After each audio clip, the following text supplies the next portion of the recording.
এটা কি?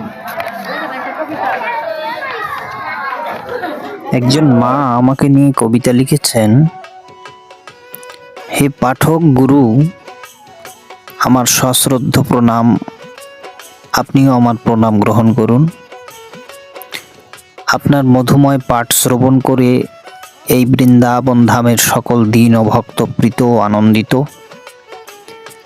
তাই চাই বারবার সেই সুবাদে কবিতা লিখেছেন।